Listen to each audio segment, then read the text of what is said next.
saving the best for the last. Of course, moving on to the Kaptan Saab. Yata sir, welcome and thank you for this.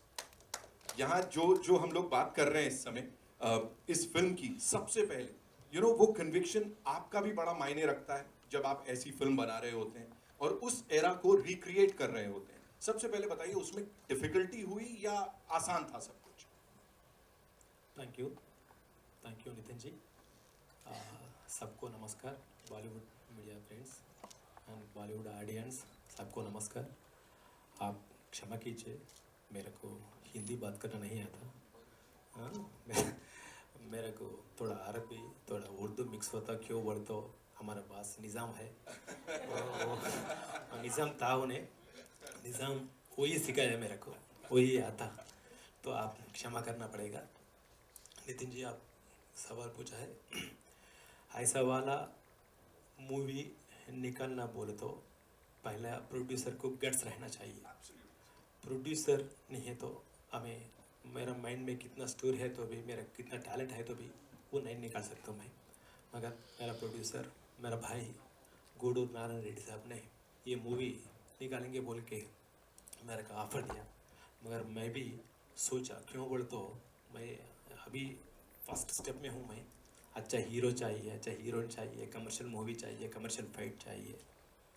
जब भी public जब भी देखता, मगर मैं बाद में माइक क्या सोचा बोले तो अब हमें थाउजेंड्स ऑफ फिल्म्स हिंदी में आया, मगर शोले को देखते. बहुत सारे फिल्म्स इंग्लिश में आया, मगर गॉडफादर को देखते. बहुत सारे फिल्म्स तेलुगु में आया, मगर माया बाजार को देखते. ये फिल्म के बाद मैं भी वही सोचा, वो तीनों के बाजू रजाकार खड़े रहता. क्या बात है? रजाकार. ये सिनेमा नहीं, ये हिस्ट्री है. इसमें हमारे फोर फादर्स का, ग्रैंड फादर्स का, हमारे मिट्टी का आंसू है, खून है. ये रियल हिस्ट्री है, ये रिक्रिएटेड हिस्ट्री नहीं, ये रियल हिस्ट्री है, ट्रू हिस्ट्री है. ये हिस्ट्री में हमारे महाराष्ट्र में औरंगाबाद, नांदेड़, परभणी, हुस्नाबाद, 5 डिस्ट्रिक्ट्स है. वो 5 डिस्ट्रिक्ट्स में 358 विलेजेस क्या बोलते हैं, नेशन हो गए. वो स्टोरी किसको मालूम हमारे महाराष्ट्र में? अभी तक किसको भी नहीं मालूम. उस्मानाबाद में ईट बोल के एक विलेज रहता. वो विलेज में किशन राव ठाके बोल के एक हिंदू रहते थे. उसका घर के ऊपर कभी भी वो काचे का झंडा रहते थे. हाँ, सैफरन का झंडा रहते थे. उसका ऊपर गुस्सा से वो गांव को जला दी, उसका वाइफ को मार दी. उन्हें क्या किया? उसका धर्म पालने के लिए कोशिश किया. उसमें कोई गलत नहीं है ना. ऐसा वाला हिस्ट्री किसको भी नहीं मालूम. हमें महाराष्ट्र में पैदा हुए, मराठी बात कर रहे हैं. 5 डिस्ट्रिक्ट्स है वो निज़ाम हिस्ट्री में, निज़ाम किंगडम में, मगर महाराष्ट्र को नहीं मालूम. महाराष्ट्र में खाली छत्रपति शिवाजी मालूम. नहीं तो अब मार्केटिंग कर ले रहा कोई पॉलिटिकल लीडर्स है ना, महान नहीं, अब है सो पॉलिटिकल लीडर्स, कौन मार्केटिंग कर लेता उन्हीं पे फोकस में रहता. मगर जब थाउजेंड्स पीपल्स फ्रीडम फाइटर्स है, हमारे लिए फाइट करे सो फाइटर्स अनसंग हीरोज है, उसके लिए बोलना मेरा जिम्मेदारी है. इसलिए मैं ये मूव किया. Thank you so much sir. Of course Chhatrapati Shivaji Maharaj जिन्होंने इतना सब कुछ दिया है, ऑफ कोर्स उनके अलावा और जिन हीरोज की सर आप यहाँ पे बात कर रहे हैं, आई थिंक आपने बहुत खूबसूरती से उसको यहाँ पोर्ट्रे किया होगा. एक झूठ बोला सर आपने हम सब. हाँ, वो झूठ ये है कि आपको हिंदी नहीं आती. इतनी अच्छी तो बोल रहे हैं सर आप. नहीं, मैं नहीं आती बोलो तो आप अच्छे सुन रहे हैं, हाँ, कंसंट्रेशन दे रहे हैं. नहीं तो आपका कंसंट्रेशन नहीं रहता, इसलिए. अब कुछ अच्छा देखने के लिए 26 April is when this movie is going to release. Hindi और मराठी में ये रिलीज हो रही है. आप लोग नजदीकी सिनेमा घर में देख सकते हैं. आई एम श्योर बड़े सारे सवाल होंगे आप लोगों के भी. सो यस, आइए, ओवर टू यू. कहाँ से आ रहा है पहला सवाल? रेड्डी साहब, सर, फिल्म ऑलरेडी रिलीज हो चुकी है तेलुगु में, अब वापस उसको रिलीज कर रहे हैं हिंदी और मराठी भाषा में. क्यों जरूरत लगी आपको कि मराठी और हिंदी में भी रिलीज करनी चाहिए? मराठी, क्योंकि महाराष्ट्र से 5 डिस्ट्रिक्ट निज़ाम प्रोविंस में थे, इसलिए हम मराठी में निकालना चाहे। और हिंदी तो नेशनल लैंग्वेज है, पूरा नेशन को पता चलना है। मेरा मेरा मेरा जिम्मेदारी बोल के मैं जो मेरे कंधों पे लिया, तो पूरा देश को बताना है कि इतिहास क्या है। और आपके मन में ये भी क्वेश्चन होगा, तेलुगु पहले रिलीज करे और इस बात देख, एक एक कदम में हमें तकलीफ दिया गया। तेलुगु, मलयालम, तमिल, कन्नड़ा का ये हो गया, फिर बोले पिटिशन लगाए कि election commission model code of conduct. I said, what model code of conduct? I am also a politician. I know about model code of conduct. They don't deal with any cinema or नाटक या कोई ड्रामाबाजी और किसी से वो लोग deal नहीं करते. They deal with democracy. They see to it that the election is conducted properly as per the rules or not. Whether the candidates who are contesting are eligible or not. Whether the expenditure, curtailed to a particular limit is being followed up or not. But not control the cinema industry. So I went to again court and I have argued and got it censored. Okay, कहा जा रहा है, क्योंकि आपने अभी कई बार बताया, हम सब सुन भी रहे हैं, ट्रेलर के माध्यम से पता चलता है कि ये जो इतिहास में हुआ, मकरन साहब ने कहा और राज अर्जुन ने कहा, तेज अब्रू साहब भी कहीं एग्री कर रहे हैं कि ये वो हिस्ट्री है जो हिंदुस्तानियों को पता नहीं है। जी। क्या आपने फिक्शन भी डाला है इसमें इसको? और कुछ भी फिक्शन नहीं है। फिक्शन है तो है, निजाम को 203 बीवियां थे और निजाम के बीवियां कहीं बाहर नहीं दिखते थे, लेकिन ये निजाम की बीवी सिनेमा में दिखती है, बस उतना वही फिक्शन है। क्योंकि मकरन जी ने आपसे कहे कि एक फूल को बताना है, एक खूबसूरती को बताना है कि वो पूरा ब्लड शेड हो रहा, मारन होम हो रहा है, तो इस बीच में एक थोड़ा सा रोमांटिक सिचुएशन को क्रिएट करना, तो एक बेटर लुकिंग फीमेल, क्योंकि better looking beautiful looking females भी गांव वालों का कैरेक्टर्स लेके एकदम वो लोग अभी काला रंग डाल लिए, एक ही थी गोरी के जैसा दिखती है, बस उससे ज्यादा कुछ नहीं है। तेज अब्रू साहब, आपसे मेरा सवाल है, जब मैं आपकी बात करता हूँ, इंडस्ट्री फॉर सो लॉन्ग, अनगिनत किरदार आंखों के सामने आते हैं जब हम आपको देखते हैं। सरदार वल्लभ भाई पटेल का किरदार निभाना, और क्योंकि आपकी एक इमेज रही है, विद ऑल ड्यू रिस्पेक्ट, ये कितना चैलेंजिंग रहा आपके लिए, और क्या मानते हैं आप कि जो हिस्ट्री इस फिल्म में दिखाई गई है, क्या वाकई में आधे से ज्यादा हिंदुस्तानियों को पता नहीं है कि ये भी इतिहास में कहीं हुआ है? या मुझे लगता है जब मुझे ही नहीं पता थी इनिशियली, तो फिर आधे से ज़्यादा को शायद ही पता होगी। वो तो मुझे यट्टा साहब और गुडूर जी ने जब बुलाया और पूरा एक्सप्लेन किया कि ये है, तब जाके मुझे लगा कि अच्छा ऐसी कोई हुआ है। तो सरदार जी इज़ माई आइडल, बट मुझे ये हैदराबाद का जेनोसाइड जो था ये पता नहीं था। Then I read a couple of things, और लोगों ने ये भी कहा कि आप ऐसी फिल्म लगी है, ज़रा देख लीजिए वो उन्होंने कैसा किया है रोल। मैं बोला मैं देखूंगा नहीं, वरना somewhere down the line you get carried away with even a one sort of nuance जो होता है एक्टर का। तो मैंने किसी को ना देखा ऐसा रोल प्रीवियसली जिसने किया होगा, और मेरे जहन में जो था कि ये कैरेक्टर जो मेरे आइडियल हैं, इन्होंने ऐसा किया था और मैंने उसी तरह निभाया है। अब कितना कन्विंसिंग निभाया है ये आप लोग मुझे उसका रिजल्ट देंगे। मकरन साहब, आपसे पूछना चाहूंगा, और जिस वक्त आप बात कर रहे थे मुझे बहुत एहसास हुआ अंदर से कहीं कि बहुत डिटेल में आपने स्टडी करी है। जब मैं उस किरदार की उस्मान पाशा के किरदार की बात करता हूँ कि वो कंजूस थे, कितनी डॉक्यूमेंट्री देखी आपने, it gives me that vibes, you have seen so many thing about Usman Pasha. असल में क्या है कि एक्टर अपना प्रोसेस बताता नहीं है किसी को। पर सच बात बताऊं, जैसे कि राज ने भी अच्छी खूबसूरत बात कही कि हम जब एक्टिंग करते हैं तो एक मटेरियल होता है हमारे पास स्क्रिप्ट, लेकिन उसके बाद दूसरा मटेरियल होता है जो यहाँ पर था। तो एक एक्टर नहीं तो उसको इमेजिन करता है कि उसके पास्ट क्या होगी, what is his spirituality quotient, emotional quotient, his intelligent quotient, his violence quotient. There are many quotients which he thinks about it. But in this case, there was history, and still the history which was untold. So there were a lot of things which were missing. But कई किताबों में कुछ references थे, कुछ लोग कहीं पर reference ये थे कि वो बहुत ही अच्छे थे, उन्होंने बहुत, तो वो इतिहास कभी कभी आपको गुमराह भी कर सकता है।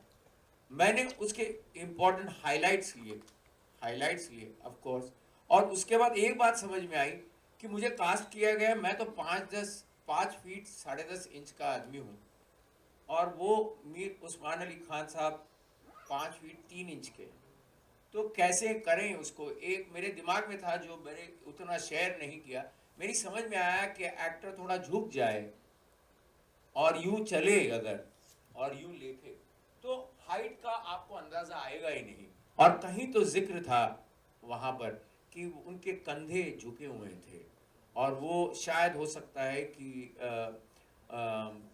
जो वेयर एंड टेयर जो उनकी जीने की लाइफस्टाइल थी, I don't want to elaborate on that, but वो जो थी उसकी वजह से वो झुके हुए थे। तो मुझे एज एन एक्टर, एक तो वो फिल्टरलेस सिगरेट पीते थे, आपने कभी पी है, कोशिश कर लीजिएगा, फिल्टर जब हटा देते हो और आप जब एक भी आप कश लेते हो तो आपके मुंह में बाद में धुआं आता है, पहले तो वो तंबाकू आता है। तो वो तंबाकू जब आया, और वो उससे मुझे लगता है कि वो किरदार का जो कड़वाहट थी, देखो लिखा पढ़ा आदमी और भी डेंजरस क्यों होता है, क्योंकि वो बहुत लिखा पढ़ा होता है, उसको पता है लिखने पढ़ने से ही उसमें ज्यादा पावर आ गई, ही कैन रूल, अनपढ़ गवार लोगों को he can rule, so he was a ruler. तो ऐसा रूलर जब लिखा पढ़ा आदमी करना हो आपको, तो मैंने कोशिश की, सच बताऊं तो यता साहब ने एक्चुअली एज ए डायरेक्टर ही used to push me also. आपने पूछा, एक ओवरऑल क्वेश्चन का जवाब दे देता हूं कि कितना रियल है। तो क्या हो जाता है कि सिनेमा में जब हम आते हैं तो सिनेमा में आपका आप दिख तो सकते हो, लेकिन आपको बैकग्राउंड स्कोर दिया जाता है, तो हमारा किरदार हाईलाइट हो जाता है, हमारे लेंसेस होते हैं जिसकी वजह से हम आपको और क्रूएल नजर आ सकते हैं। तो मुझे ऐसा लगता है कि हम लोगों का परफॉर्मेंस अगर ज्यादा रियल लगा या ड्रामेटिक लगा या क्रूएल लगा, तो उसमें सिर्फ मेरा श्रेय नहीं है, मुझे जो सपोर्ट सिस्टम मिला है from my director and the whole other technical crew, so my work has been half, rest half is the medium. मगर सर ये कितना जरूरी है, जब आप जिक्र कर रहे थे अभी कि किस तरह से फिल्म स्टार्ट हुई और कितना डिटेलिंग में रेड्डी साहब ने एक एक जूते तक का ध्यान रखा और इतना बजट बढ़ता चला गया। मैं बताऊं, वहां पर जो कटलरी आती थी, सीन चालू होता था, ये आपके देखते तो कहते थे ये इसका नहीं है, लाओ ये चेंज करो, ये खुद ही, मतलब मेरी तो समझ में नहीं आया, ये पहला प्रोड्यूसर है जिसको हमारे जितना ही हो सकता है हमसे भी ज्यादा मालूमात हो हिस्ट्री की, तो ये तो इन्होंने जवाब देना चाहिए, ऐसा मैं कहूंगा। कितना जरूरी है इस तरह के प्रोड्यूसर को और ज्यादा अप्रिशिएट करना, क्योंकि you know there is a monopoly happening in the industry, how important such independent producer to be a part of this industry. See, my please थोड़ा सा मुझे भी एक बार okay, I'll quickly complete it. See, I am a critic by myself. मैं critically movie को देखता हूँ तो मैं मेरे दिल में टेक्नोलॉजी में डेवलप करता रहता था। इस बीच में जो मेरा अपना एक एक्टर होता है, एक इंसान होता है, वो सबकॉन्शियसली कई बार आ जाता था और मैं सोचता था कि इतना कूल कोई कैसे हो सकता है। तो मैं इनके पास पहुंच जाता था कि सर ये बहुत ज़्यादा हो रहा है। फिर वो साइकोलॉजी मुझे पीछे रखनी पड़ती थी, जो हमारा एक होता है ना सबकॉन्शियस की, यार इसको हटाओ यहाँ से, अदरवाइज हम वो कन्विक्शन ला नहीं पाएंगे। तो वो एक्सट्रीम लेवल पर सोच को लेके जाना होता है सर। बहुत अच्छा। एंड अन्नू जी, आपसे मेरा सवाल ये है कि आपके रोल में कुछ लगता है कि लिमिटेशंस हैं, तो आपने कैसे हैंडल किया, कुछ रोल के बारे में बताइए। रोल के लिमिटेशंस क्योंकि अब रानी महारानी जी, यही मेरे लिए एक चैलेंज था, because I felt as a person I am very outspoken, very clear in my mind set, but this character एक महिला जो 1947 में है, being the wife of the most powerful man, but still she was so helpless कि उनको दिख रहा था कि अपने प्रोविंस में स्पेशली वुमेन के साथ बहुत इनजस्टिस हो रहा है। तो time and again she was trying to tell this Nizam और she was trying to bring more awareness, लेकिन ऐसा नहीं हो रहा था। तो this was a very challenging aspect for me कि मैं खुद इतना स्ट्रॉन्ग हेडेड होके, दिस कैरेक्टर वॉज वेरी अपने इमोशंस में बहुत सबलाइन थे, तो मेरे को अपने इमोशंस बहुत ही not so in a dominant वे मैं नहीं ला सकती थी। तो ये मेरा रोल मोस्टली रहा है इसमें। सप्रू साहब, आपका बहुत बढ़िया ब्रेक होने जा रहा है। सर आता तो हूँ। कुछ आप इस रोल के बारे में कुछ कहिए हमारे को। जी सॉरी, सप्रू साहब से मैं कह रहा हूँ। आपका तो सवाल जवाब आपने दे दिया बड़ा। हाँ जी बाजी बोलिए। बहुत बढ़िया ब्रेक आपको मिला है। जी, और मानता हूँ। आप पहले भी कह चुके हैं इस रोल के बारे में, कुछ और कहिए। रोल के बारे में और तो यही कह सकता हूँ कि इससे बड़ा मौका मुझे पॉजिटिव रोल करने का कभी नहीं मिला। और हाँ, मतलब जिस कैरेक्टर को आप आइडलाइज करते हैं, जैसे मैंने पहले भी कहा है कि सबके अलग अलग आइडल्स होते हैं, मेरे आइडल यही थे। तो जब इन्होंने मुझे बुलाया वहाँ कि ये रोल करना है, तो मेरे लिए इससे बड़ी सौभाग्य की बात नहीं थी, इसलिए मैं 3 बार गया वहाँ। और मैंने काफ़ी प्रोस्थेटिक्स, मेरा मेकअप के लिए 2 घंटा लगता था, मतलब टीथ का, नाक का, रिंकल्स का। बट वो 2 घंटे मेरे लिए एक लेसन था पेशेंस का। और शायद वो लुक आपको नज़र आया होगा। और इन्होंने बहुत हेल्प की मेरी, हर चीज़ में, हर सीन में डिस्कस करते थे हम। तो मुझे लगता नहीं है कि मैंने, जैसे आपको पहले भी बताया कि 300 से ऊपर फिल्में हैं, 13 भाषाएं, ये मेरा one of the best roles है। और मुझे उम्मीद है कि आप लोगों को भी पसंद आएगा। और आप ज़रूर लिखें जैसा आपको लगा है, जिस तरीके से मैंने परफॉर्म किया है, कि अच्छा है, आपको लगा तो ज़रूर लिखिएगा। Thank you so much. जी, आप कुछ पूछ रहे थे? माइक तो गया, आप आ जाओ।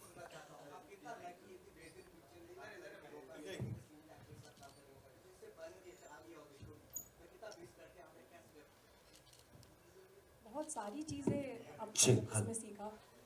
मोस्ट ऑफ ऑल एक स्ट्रॉन्ग एक कैरेक्टर के साथ स्क्रीन प्रेजेंस कैसे मेंटेन करना, कैसे पेशेंस रखना कि सुबह 6 बजे से 3 घंटे मेकअप करने के बाद आप पूरे दिन वेट करते हैं और कितने दिन वेट करते हैं। तो बहुत सारे एस्पेक्ट्स थे एज एन एक्टर जो डेली जो फेस करते हैं कि स्क्रिप्ट में बहुत बार चेंजेस होते हैं कि लास्ट मिनट होते हैं, तो आप अपनी एक्टिंग में क्या सुधार कर सकते हैं।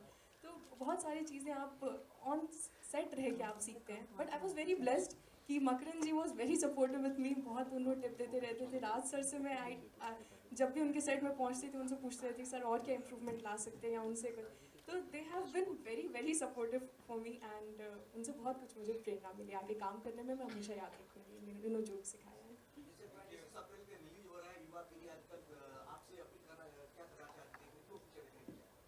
ये मेरी अपील यूथ से ही, मेन यूथ से ही है, क्योंकि मुझे भी या हमें किसी को भी इस सब्जेक्ट के बारे में नहीं पता था। और लेसन क्या लेना चाहिए कि कैसे ग्रीड और पावर अपोजिशन के लिए आप इतने लोगों की आपने हत्या कर दी, फोर्सफुल कन्वर्जन्स हुए, लोगों की they were robbed of their dignity. तो आप ये पावर और ग्रीड के लिए you can never do this. तो ये हमें सीख इस मूवी से मिलेगी and I hope you take the lessons from it and learn from it because history, so that history never repeat itself. Thank you so much, ladies and gentlemen, for being here and being a part of this press meet. इतनी जल्दी पूछो। सभी को मेरी तरफ से प्रणाम sir. और मेरा सवाल जो है डायरेक्टर सर से है कि रज़ाकार जो मूवी है उसके अंदर स्टार्टिंग टू एंड तक इस प्रोसेस के अंदर आपको कहाँ ऐसा लगा कि यार मतलब सबसे ज़्यादा समस्या आपको महसूस हुई कि यार इस सीन के अंदर सबसे ज़्यादा मतलब समस्या है? एक सीन नहीं, फुल मूवी।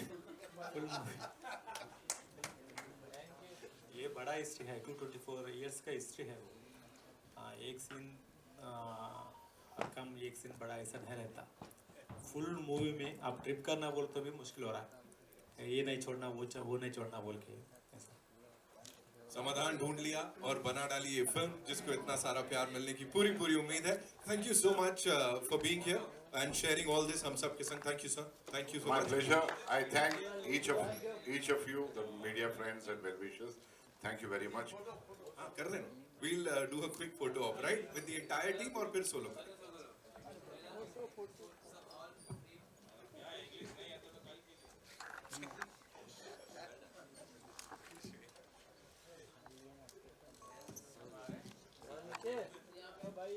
फोटो खींचने से पहले नीचे हो जाओ, नीचे हो जाओ।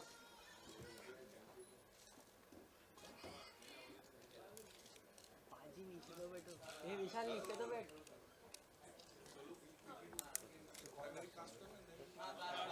नीचे बैठ।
Thank you so much, ladies and gentlemen. One more time, 26th April is when we'll release this movie. और फिर enjoy कीजिएगा theaters.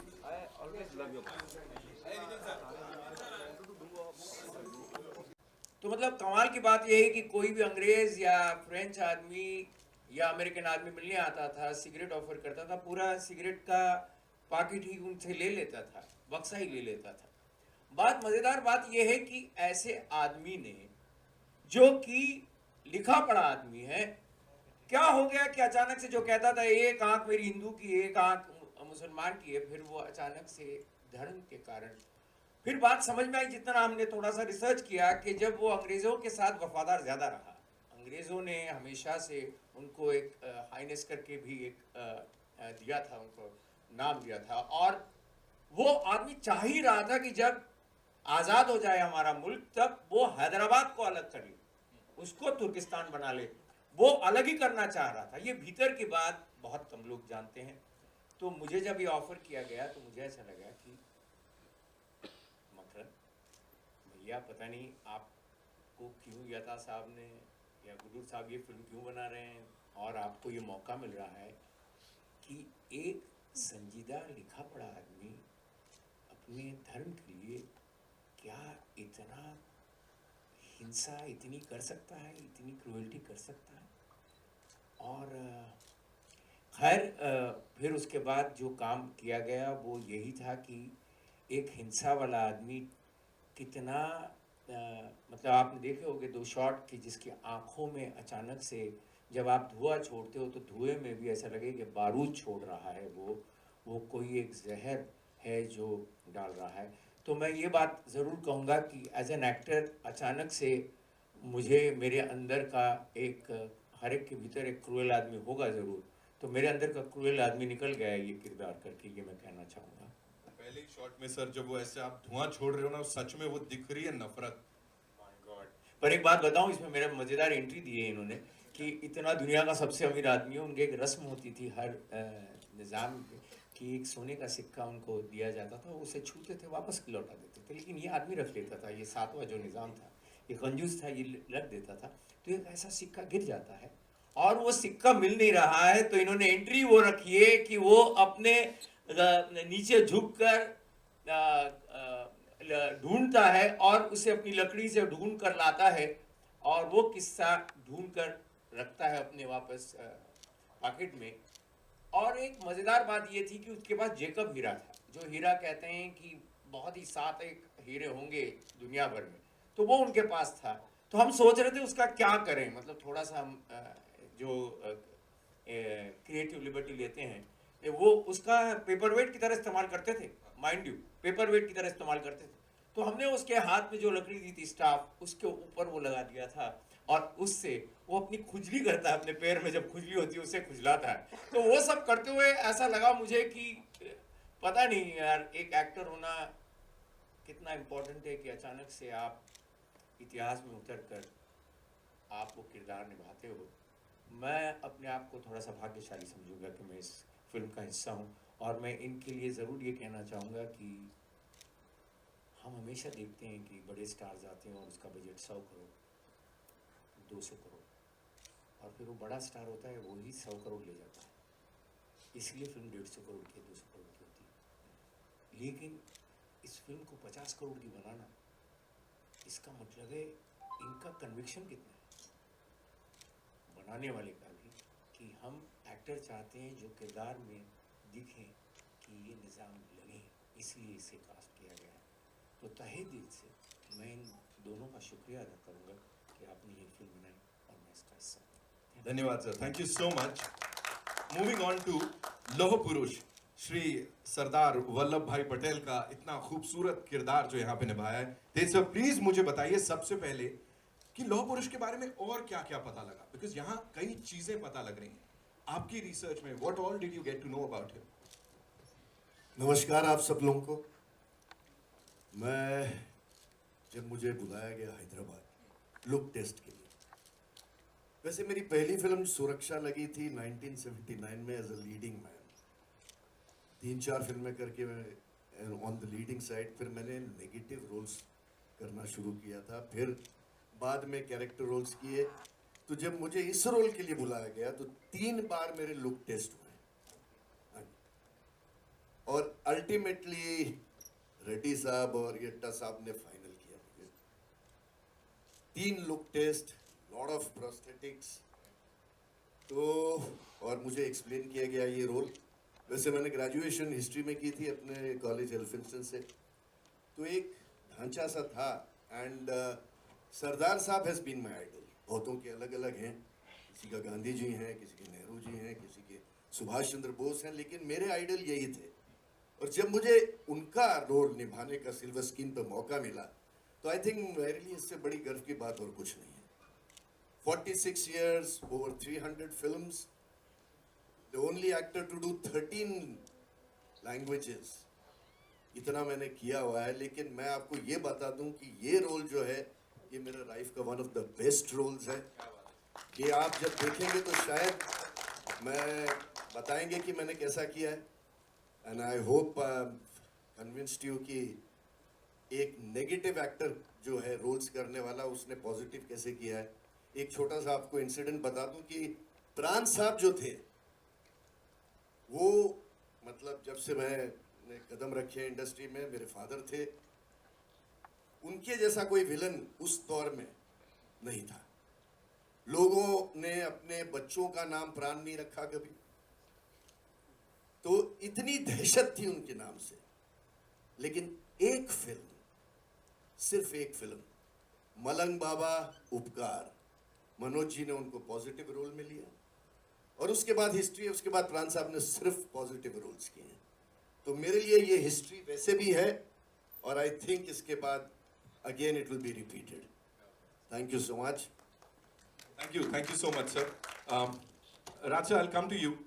And ये मेरा सवाल आपके लिए है, बिकॉज जितने शांत आप ऐसे हैं और जब आप स्क्रीन पे दिखते हैं, इसकी बात करूं या अभी आपने हाल ही में एक और बहुत बड़ी ब्लॉकबस्टर दी है, सो वो बिल्कुल अलग चले जाते हैं। You know, when you playing a negative character, वो खुद को कितना असर करता है, बिकॉज एज सर ने भी यहाँ पे अभी बताया, वो Razakar is like you know hit कर रहे हैं, हम सबको हिट कर रहा है। फॉर यू इमोशनली कितना चैलेंजिंग है? Thank you very much for this nice introduction and all. आप सभी को मेरा नमस्कार। ये बिल्कुल सही कहा आपने, इमोशनली बहुत हिट करता है। हम एक जर्नी से जब एक ख़त्म होने को आती है वो, तो एक वैक्यूम सा आ जाता है, क्योंकि ये एक्टिंग प्रोसेस ही ऐसा ही है कि आपको साइकोलॉजिकली उस परचम तक पहुंचना होता है, नहीं तो वो कन्विक्शन भी कुछ गुस्सा आता है डायरेक्टर, ये लोग ठीक नहीं निकाला ये प्रोडक्ट। फॉर एग्जांपल आपको एक बात बोलता हूँ, जैसा ही शूटिंग शुरू हो गई, महिंद्रा जीप लेके आके खड़ा दिए डिपार्टमेंट। महिंद्रा थी का 1946-47 में महिंद्रा नहीं थी, विलीज थी। तो पूरा 2 दिन का शूटिंग को स्क्रैप करके फिर नया पुराने जीप खरीद के फिर रीशूट करे, ये शॉट है। So I used to be so fond, जब एक फोन कान पे रहता था, एक यहाँ बात करते थे, वो फोन मेरे को कहीं बहुत 25-30 साल पहले कहीं ऐसा एंटिक शॉप में मैं लेके रखा था, तो वो है। Luckily he use that phone. बहुत सारी चीजें हैं। I mean, we don't have much time because other gentle ladies and gentlemen have. Runa from web दुनिया। मैं आप सभी को ये कहना चाहूँगी कि मुझे बहुत अच्छा लगा है। हाय मकरंद, हाउ आर यू? मैं ज़िप्सन अख्तर। यहाँ मैं आपसे मकरंद, आपसे या डायरेक्टर साहब अगर कोई जवाब देना चाहे, हिस्ट्री जो सब्जेक्ट होता है हमें बहुत कुछ सिखाता है। History is the best teacher. इस बात को कैसे लेते हैं? आज आज ये हिस्ट्री जो दिखाई जा रही है नई जनरेशन को क्या सिखा सकती है? आई थिंक जैसे अगर नए जनरेशन तो ठीक है, मेरी जनरेशन भी सीख रही है।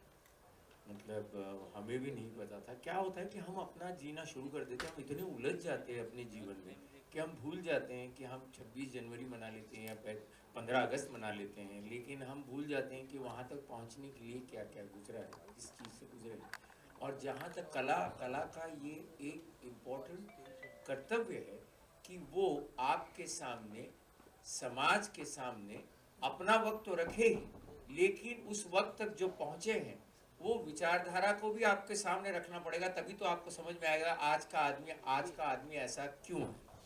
तो मुझे लगता है इतिहास का वो बड़ा काम एक कला माध्यम से किया जाता है, तो जिसमें एजुकेशन ये उसका एक अहम हिस्सा है, और इसलिए शायद ये इस फिल्म को चुना गया है। आई थिंक याता can say more about it, but that's what I feel, history is important part of entertainment, as you say it, as entertainment. See, as this is a historical film based on the untold history, how many people know that this country got twice independence? Because today, if you look at the whole as a country, the whole country got minus Hyderabad Princely State on 15th August, the independence. Whereas Hyderabad Princely State was liberated on 17th September 1948, 396 days later. So दो बार हमें आज़ादी मिली है इस देश के वासियों को, एक फुल्ली, सेकंड पार्टली। तो ये भी जाना जाता है, लोगों को बताया जाता है। आपसे ये जानना चाहूँगी, कहते हैं कि आजकल हिस्ट्री, मतलब मैं अपने स्कूल टाइम से सुनते आ रही हूँ कि हिस्ट्री को एक बार फिर से लिखा जाना चाहिए, इतिहास को फिर से नए तरीके से लिखा जाना चाहिए। उरी जैसी फिल्म या रज़ाकार जैसी फिल्म जब आती है तो ये उस वक्तव्य को, ये उस बात को कितना सपोर्ट करती है कि हिस्ट्री वापस लिखी जा रही है? See, Uri, Razakar and all these are very small aspects of our history. The amount of history जितना है, पूरा दुनिया को अगर पेज बाय पेज अगर पूरा फैलाते गए तो भी उतना उससे ज़्यादा हिस्ट्री अपना है। तो आजकल के बच्चों को ये कंप्यूटर में, मोबाइल में, व्हाट्सएप या सोशल मीडिया में आके they have limited themselves to their own standards of living, but very unfortunate that they are unable to look at the past. So वो पास्ट को ऐसा ही एक बार जगा जाता है सिनेमा के जरिया या कोई नाटक का, कोई स्टोरी, कोई बुक के जरिया। तो मैं सोचा ये बहुत इम्पोर्टेंट है इस देश में, क्योंकि एक राजा, एक पर्टिकुलर मजहब का आदमी और उसी का प्रजा के ऊपर उन्होंने फोर्सफुल करके मजहब बदलने की कोशिश की, तो ये बहुत बड़ा हिस्ट्री है। सबसे ज़्यादा, सबसे अल्टीमेट हिस्ट्री ये है, इस देश वालों को जानकारी होना चाहिए, वो है रज़ाकार, पक्का। और बाकी बहुत सारे मॉन्यूमेंट्स है, किंग्स है, बहुत सारे हैं, उनके ऊपर स्टोरीज या सिनेमास, नाटक या OTT प्लेटफॉर्म पे बहुत से आ रहे, और आगे भी आएंगे। बहुत सारी चीज़ें हमारा भी ऊपर जिम्मेदारी है। I will also be continuing my profession of producing, because once I got attached to this, I am unable to forget that, I like this particular thing because it can keep me active as I am today, 62 years. Otherwise, I'll be living sedentary life. Okay, I'm done. I've achieved everything. No, I want to be active. Then I'll be roaming around the whole country and the world again and again. So I would like to bring it to the notice of my countrymen and also the world. Thank you. Hello, Narayan Reddy ji here. I'm Ramesh Rao from the Daily Charcha magazine. Sir, first of all, congratulations to you. Thank you, sir. आप हमारे young generation को इस इतिहास के बारे में बता रहे, जो उन्होंने हमारे देश के लिए इतना किया है. So, and what I'm saying, it's very nice. Is this, since it is a patriotic film also you can call it. So, is there a songs which are with patriotic words? ऐसा कुछ आपने songs are there? Yes. See, the unsung heroes of the Nizam princely state, they belong to the common people. The peasants, ordinary peasants, have revolted against his own king, and they were supported by Arya Samaj, they were supported by communists, they were supported by Congress, they were supported by Vedic Sanghs, they were supported by many other organizations. We have paid tributes in the form of a song at the end of the movie. जब end होता ना, जो अपन बाहर नीचे से ऊपर आ रहे थे, एक गाना सुन रहे थे, that song is dedicated to those people, all those people and the unsung heroes. And one more thing, after this movie is produced and released, Government of India also took a very major decision. That is, bringing out a gazette which states that Government of India henceforth will celebrate the liberation of Hyderabad officially. That is on 17th September every year. Government of India is going to celebrate because it's a Government of India's achievement at that time. Sardar Vallabhbhai Patel was the Deputy Prime Minister and also the Union Home Minister. He took the responsibility as a Union Home Minister, Grah Mantri होने के नाते उन्होंने ये liberation किया और Government of India bringing out with one beautiful line which states that the present day generation have to be notified about the sacrifices of the unsung heroes so that they can pay homage every year to those departed souls on the 17th September. So this is the इसका महत्वपूर्ण underlining point ये है कि 17 सितंबर भी बहुत important है क्योंकि वो richest province, richest country, richest king in the universe और आज the most beautiful climate Hyderabad का है. आप कहीं भी जाओ अगर हैदराबाद को आए तो हैदराबाद का खाना पानी और वहाँ रहने का अगर आदत हुई आप कहीं नहीं जा सकते. तो सर लेकिन एक ही गाना रखा आपने एंड में ये उनके लिए dedicated to the unsung heroes in the film और बीच में तीन गाने हैं बहुत अच्छे गाने हैं वो भी गायक कौन कैलाश खेर जी और शंकर महादेवन जी है और हमारे पास एक तेलुगु में एक सिंगर है मोहना बोगराजू आप कभी कोई सुने होंगे सोशल मीडिया में बुलेट टू बंडी बोल के बुलेट टू बंडी एक ऐसा एक गाना है वो very famous singer quality wise I am telling you no no Rajamouli no Prabhas it has the same quality as Baahubali because इसमें CG भी हमने 7-8 करोड़ रुपए खर्च किए क्योंकि you have to bring back that 1946, 47, 48 palaces, bungalows, people and all that dressing. आप परेशान इसके वजह में ऐसा भी हो कम से कम 700 यूनिफॉर्म्स है हमारे पास मिलिट्री के और उस जमाने के पुलिस के 700 900 ऑर्डिनरी पेजेंट्स के जो धोती और शर्ट और बनियन रहता था उस जमाने में सी के पहनते थे ऐसा हमारा स्टॉक तो ऐसा हो गया आज एक कंटिन्यूसली हम सिनेमा निकालते जा सकते हैं हिस्टोरिकल सिनेमास उतना बंदूकें कितने हो गए हमारे पास 300 बंदूकें हो गए तो all in house manufactured I don't believe in hiring sir अपने पास रहना है स्टॉक में कैप्टिव में रहना है हर एक प्रोडक्ट अपना बोल के ऐसा तैयार करें सर वेरी गुड सर बहुत बहुत कांग्रेचुलेशन एंड राज जी मेरा सवाल आपसे मैं आ रहा हूँ मैं आपके पास अजय राज जी आपका इम्प्रेशन बड़ा अच्छा लगा हमें बहुत अच्छा पड़ा और कहीं कहीं आप सदाम हुसैन साहब दिखते थे ऐसा कुछ कोशिश किया आपने कुछ अच्छा लगा मैंने जब ये कैरेक्टर मुझे मिला तो मैंने YouTube सबसे पहले आदमी YouTube पे जाता है तो YouTube पे सिर्फ एक ही स्पीच है इसकी कासिम रिजवी की जब वो हैदराबाद वॉक करते हैं और सीढ़ी से उतर के बोलते हैं कि हैदराबाद तो ये बस इतना ही था हैदराबाद शब्द और मैं काफ़ी दिन तक उलझा रहा कि इस हैदराबाद शब्द से मैं कैसे सुर पकड़ूँ उसका और मुझे समझ नहीं आता था तो वो रोज़ सोचना चलता रहता था और क्या होता है कि साइकोलॉजी सोच को आपको उस लेवल पे जाना पड़ता है कि कोई आदमी कितना स्वार्थी हो सकता है कि अपना पर्पस सॉल्व करने के लिए वो किसी भी हद तक जाएगा तो हिटलर सद्दाम हुसैन ये वो लोग हैं जो अपना एक खाका बना लिया इन्होंने लाइफ में कि मुझे ये चाहिए अब उसके बीच में जो भी आया उसको ख़त्म करना है तो इसी फिल्म में आप देखेंगे कि कुछ मुस्लिम्स हैं जो मेरे फेवर में नहीं हैं बट मैंने उनको भी नहीं छोड़ा कि ये मुस्लिम है मेरा भाई ऐसा नहीं मेरा मोटो क्लियर था कि जो भी इस मुस्लिम राज्य को बनने में मुझे तकलीफ देगा मैं उसको खत्म कर दूंगा तो वही साइकिल लोगों को ये सिनेमा बताना है कैसा भी और देखने के लिए मैं आपके ही जरिया मैं आपसे गुजारिश करता हूं कि इसको जितना प्रचार कर सके जितने लोगों के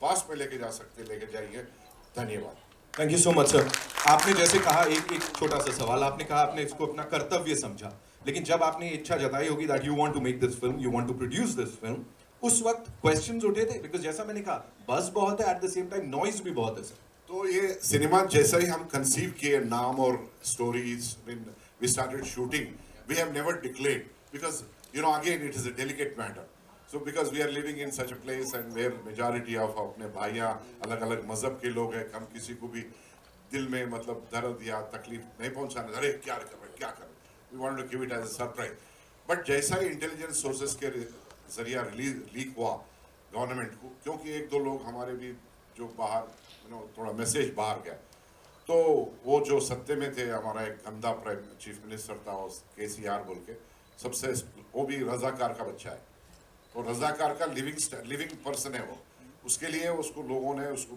बिजा दिए उसकी ज़िंदगी में, और अभी कभी कुछ भी नहीं बन सकता जो भी है वो, और उससे डाउन ही होता। उन्होंने ये रोकने की कोशिश की, क्योंकि उन्होंने जाके यही मीर उस्मान अली पाशा के मकबरे पे माथा टेक किया है। जो पापी है भगवान के या कोई सूफी के या दरगाह पे अपन माथा टेक के आते, या भगवानों को या पिताजी माताजी दादा परदादाओं को अपन माथा टेकते, लेकिन इसका मकबरे पे वो आके माथा टेक के कर रहा था, और वो भी कुछ कम नहीं है। और वर्स्ट रजाकार है वो KCR and company and this party, उसके लिए they have been dumped now. Thank you, sir, for sharing. They have all given this. all kinds of trouble to us, every kind of trouble. You know, threatening the technical people, threatening the studio, threatening so many aspects, and they took me to court. They petitioned CBFC. They asked the communist people also to go and petition. A lot of things have happened, which I have silently, controlled everything, and I have taken care of all that.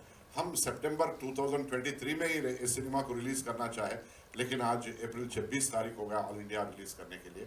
बाकी 4 languages में तो release किए, बहुत अच्छा response है। कोई भी cinema पहले starting from teaser to trailer to cinema कोई भी देखे तो गूज बम्स पक्का है, एंड इसमें रियलिटी है। ये हाई क्वालिटी सिनेमा निकाले हैं, ऐसा नहीं कि ये कोई एपिक, मतलब बड़े बड़े हीरो हीरोइन को नहीं लिए, लेकिन ये कोई बड़े से कम नहीं है।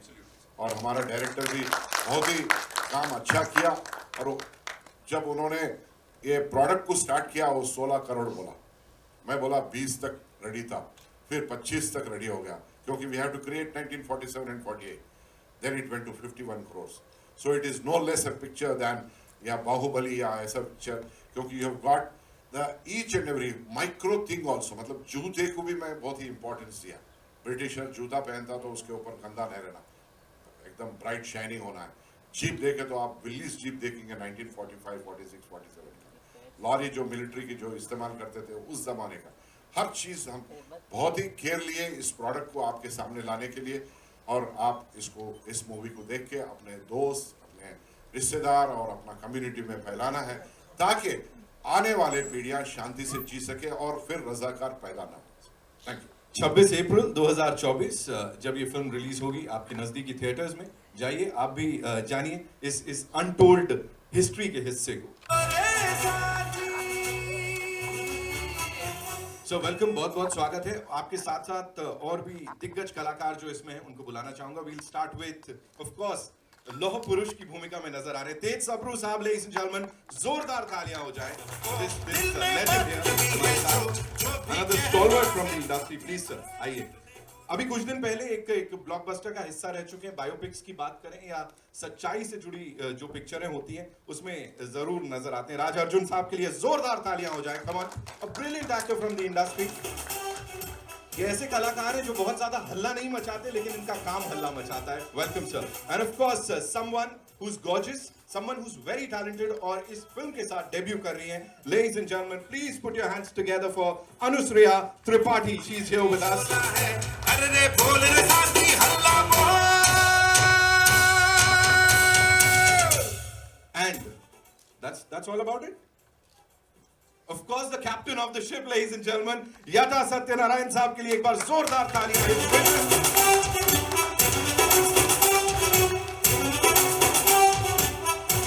Welcome sir, welcome, and congratulations to the entire team. बहुत सारे सवाल हैं। Makaran sir, I'll start with you. You know, first of all, the way you've aced this character that you're playing. So, कितना ऐसा गुस्सा चल रहा था अंदर, क्या चल रहा था बताइए। क्या है, सबसे पहले तो good morning, good afternoon, whatever it is, but a day to remember, because Hindi में जब कोई फिल्म रिलीज होती है या मराठी में, तो हम अपनी बात कह सकते हैं, हमारी मदर टंग है, हम लिखते हैं इंडियन पासपोर्ट पर नेशनैलिटी, लेकिन अचानक से पता चलता है कि हमें इंडिया के बारे में क्या पता है। और जब मुझसे कहा गया, क्योंकि हमने देखा है गांधी जी पे बनी फिल्म, बेन किंग्सले बनी, फिर नसीरुद्दीन शाह ने हे राम में काम किया, सुभाष चंद्र बोस जी पर फिल्म बनी, लेकिन एक ऐसा पन्ना जो इतिहास में काले रंग से लिखा गया और जिसके बारे में उतनी मालूमात नहीं है, फिर मुझे जब बताया गया कि आपको इतिहास का किरदार करना है, तो नितिन क्या बात होती है कि इतिहास का किरदार कोई भी करना जाए, आप अचानक से एक जिम्मेदारी आती है कि आप उसके बारे में जानना शुरू कर देते हो। और कमाल की बात यह है कि बहुत ही लिखा पढ़ा आदमी, मीर उस्मान अली खान बहुत ही मतलब साहित्य प्रेमी था, शेर व शायरी करता था, और दुनिया का सबसे अमीर आदमी, मतलब टाइम मैगजीन पे उनकी तस्वीर छपी हुई थी 1937 में, लेकिन दुनिया का सबसे कंजूस आदमी भी था। 3 पे देखिए।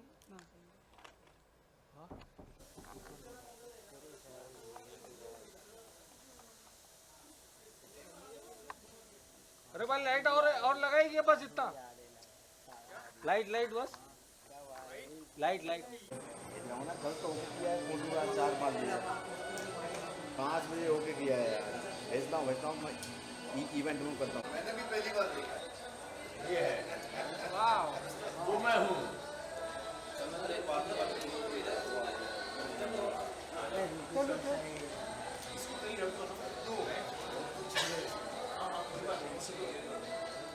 अपने अपने किसी आदमी चला गया।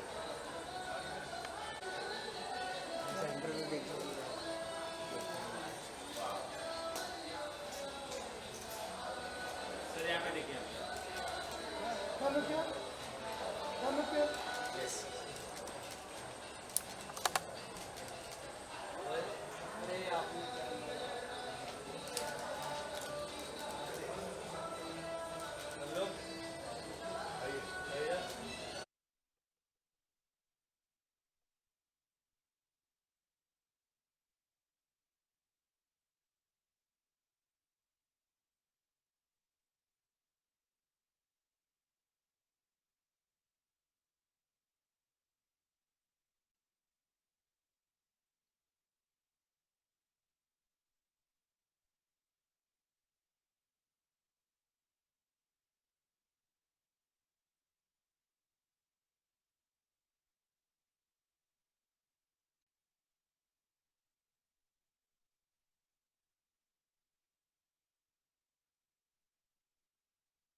का वो ऐसा पन्ना जिसकी बात लोगों ने की ही नहीं, क्यों नहीं की और क्या उन्हें रोक रहा था और अब क्यों की जा रही है, इस सब की बात करेंगे यहाँ पे। ऑफ कोर्स जब हम इस फिल्म के पीछे जो विजनरीज हैं, जो लोग हैं जिन्होंने इसमें अपना सब कुछ लगा दिया है, उनसे बात करेंगे। और ऐसे में सबसे पहले मैं यहाँ इनवाइट करना चाहूंगा प्रोड्यूसर साहब को, जिन्होंने ये बहुत ही ब्रेव स्टेप लिया है और इस सबको आप सबके सामने लेकर आए हैं। He's a people's person, ladies and gentlemen, a true leader. Please give it up for Gururu Narayan Reddy साहब। एक बार जोरदार तालियां। Not just a producer of this movie, but of course इतिहास को आप सबके सामने लेकर आ रहे हैं, हमें बता रहे हैं इसके बारे में। वेलकम सर, बहुत बहुत स्वागत है आपका।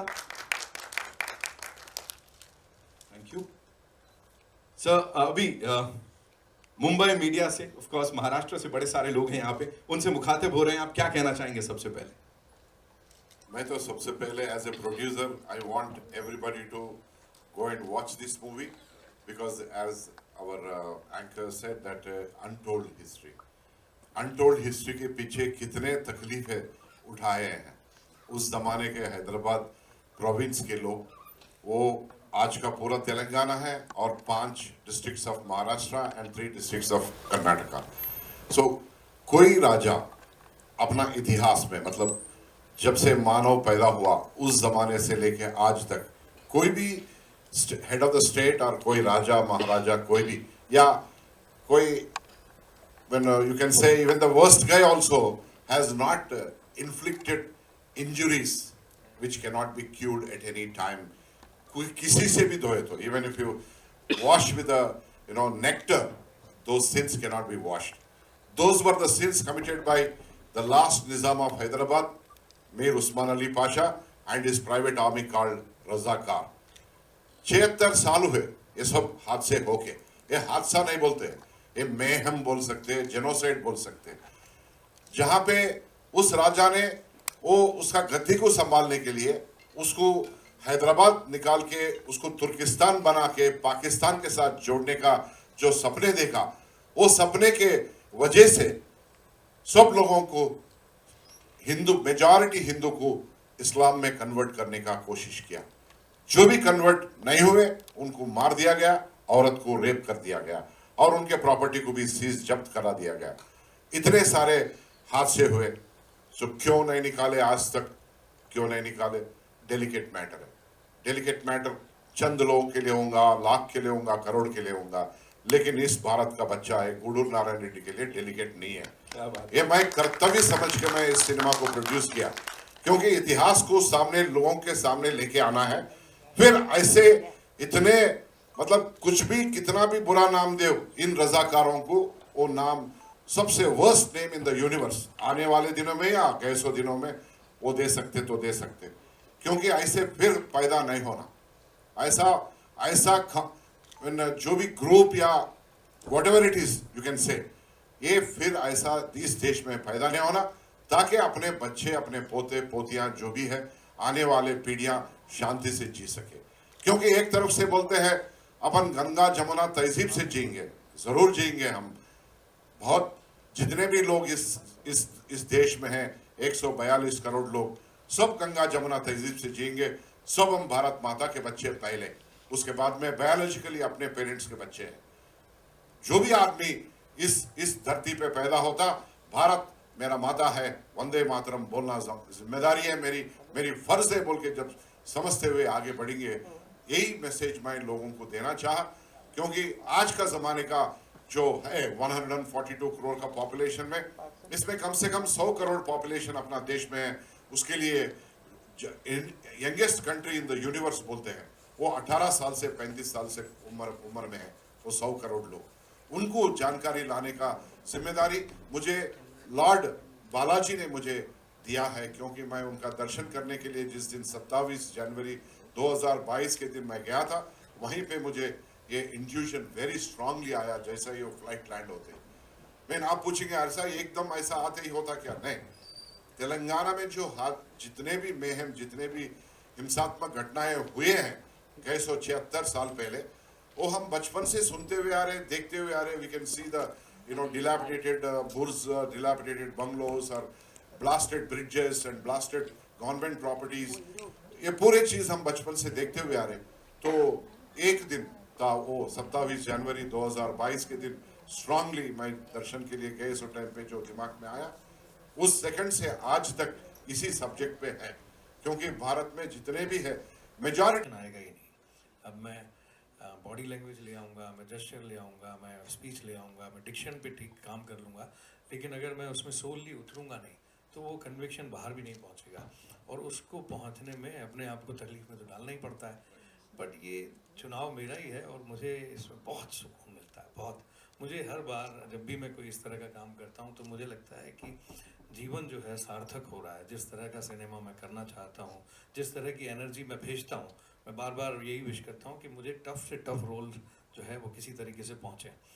और वो पता नहीं क्या होता है कि कुछ दिनों के बाद मेरे पास इतने ख़तरनाक रोल आते हैं और मुझे लगता है कि वापस एक लड़ाई, वापस एक चैलेंज मुझे जो है रिसीव करना है।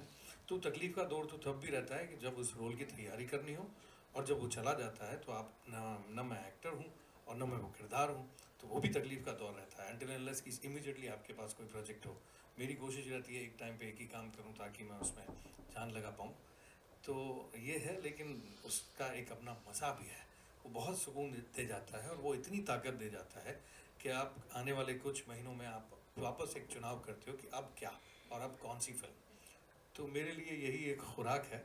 अब इस फिल्म की अगर बात करें तो मैं आपको सच में ऑनेस्टी से बताऊं कि मुझे नहीं मालूम था, रज़ाकारों के बारे में नहीं मालूम था, कासिम रिजवी के बारे में, जो कैरेक्टर मैं कर रहा हूँ उसके बारे में नहीं पता था। हैदराबाद में ऐसा हुआ है 1946 टू 48 के इरा में, ये भी नहीं पता था। बट जैसे कि कोई भी सेंसिबल एक्टर करता है, जैसे ही उसे कोई रोल ऑफर होता है वो उस पर काम करना शुरू करता है। तो मैंने भी वही किया, यूट्यूब, गूगल, किताबें, जितना मटेरियल अवेलेबल था, डायरेक्टर सर से बात की, प्रोड्यूसर सर से बात की, जितना बाहर से मैं इकट्ठा कर सकता था किया। और उसके बाद वो जो एक इंटरनल जर्नी आपकी शुरू होती है वो किया। और ज़्यादा जैसे कि मैं कोशिश नहीं करता हूँ बनने की, वो होने लगता है। बस ये है कि आप उतनी ईमानदारी डाल दो उसमें, दिन रात सोते जागते खाते पीते बस उस कैरेक्टर के बारे में सोचो, तो अपने आप बॉडी लैंग्वेज, जेस्चर, पोस्चर सब आ जाता है, सब आ जाता है।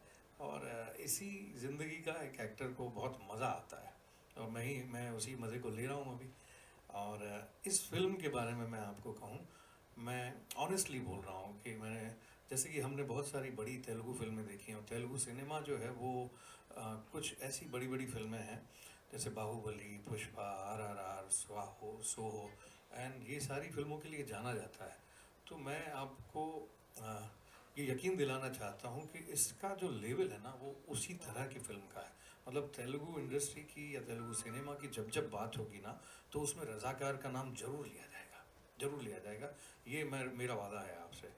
तो मैं सिर्फ यही गुजारिश करूँगा आपसे कि प्लीज़ ये फिल्म आप जब देखें तो अगर आपको अच्छी लगे तो आप ट्विटर पे, इंस्टाग्राम पे, फेसबुक पे उस पर लिखना शुरू करें, और ताकि हमारे डायरेक्टर हैं या फर्स्ट टाइम डायरेक्टर हैं, फर्स्ट टाइम प्रोड्यूसर हैं, और उनका मनोबल बढ़ेगा। क्या होता है कि इंडस्ट्री में जब कोई एक कदम रखता है और वो फिल्म, वो काम अगर अप्रिशिएट किया जाए, पसंद किया जाए, तो सिनेमा की फैमिली हमारी बढ़ती है। तो एक नया डायरेक्टर, एक नया प्रोड्यूसर पैदा होता है, बहुत सारे नए एक्टर्स काम करना शुरू करते हैं, तो बहुत सारी एक बड़ी हमारी फैमिली बढ़ती जाती है। तो आप लोगों को देता हूँ मैं ये जिम्मेदारी। Thank you, thank you. देखो प्यार से समझाया अभी, वो वाले कैरेक्टर में रह के नहीं समझाया, समझ जाओ सब लोग। Thank you so much sir for sharing that.